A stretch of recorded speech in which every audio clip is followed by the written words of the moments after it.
有没有小伙伴陷入了为了取悦他人，甚至不惜牺牲自己幸福的永无止境的循环中？这可能比你想象的要深刻。这支影片我们就来说说取悦别人的迹象和影响。取悦别人是一种经常被忽视的创伤反应。那么什么是取悦别人呢？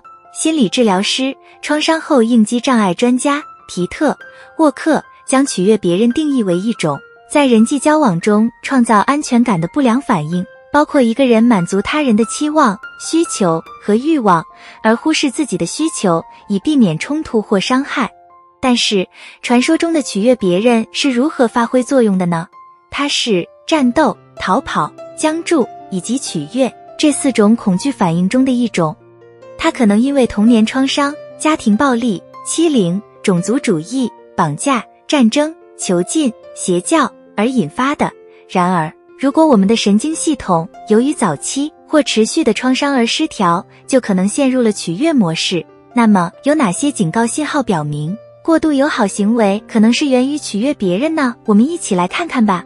孤单隐居，有没有小伙伴经常选择独处，更喜欢与自己相处，而不是频繁地与他人互动？这可能是受到创伤的影响。过去的创伤会让人从社会交往中退缩，这就像是一种防御机制。大家知道，还有更多方面的原因。此外，讨好者会压抑自己的情绪，来满足别人的情感需求。最终，这种不断取悦他人的行为会让讨好者在精神上和情感上精疲力竭。因此，为了应对巨大的需求，讨好者们通过精神上与人断绝，建立了一个保护屏障。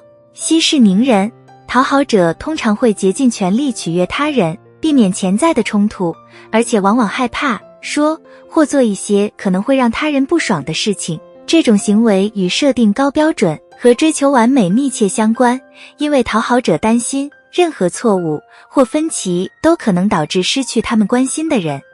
条件反射式道歉，有没有小伙伴经常说对不起，即使不是自己的错，也总是用道歉来维持和平，防止潜在的分歧，感觉就像有一个自动道歉按钮。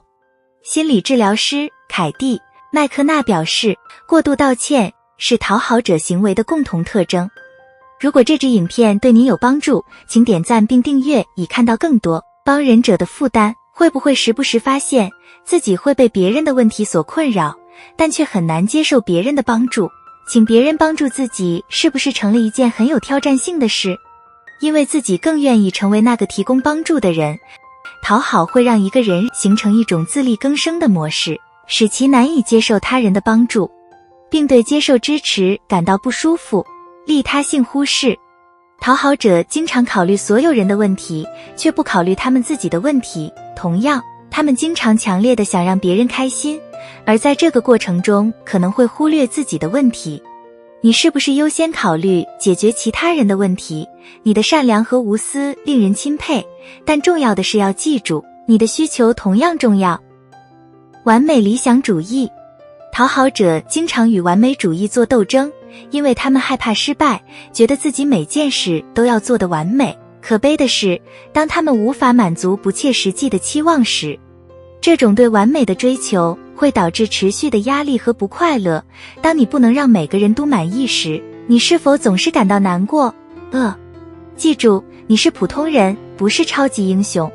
被压抑情绪的爆发，爱奉承的人优先考虑他们所爱的人的幸福，这使得他们在困难时期很难敞开心扉。他们害怕自己的问题给爱人带来负担，结果就是情绪积累起来，最终会变得势不可挡。讨好者可能会突然爆发，或者通过向陌生人或感觉风险较低的社交媒体平台上表达自己的感受。所以，你是不是对自己太好了？如果你和这些迹象有关，那可能是个讨好者。创伤反应在你过于友善的行为中发挥了作用，但别害怕，还是有可能改变的。你有能力找回自我价值，学习新的行为方式，摒弃旧的行为方式。与人为善并不意味着牺牲自己去取悦别人，而是要找到一个中间地带，让善良、自尊和自我关怀共存。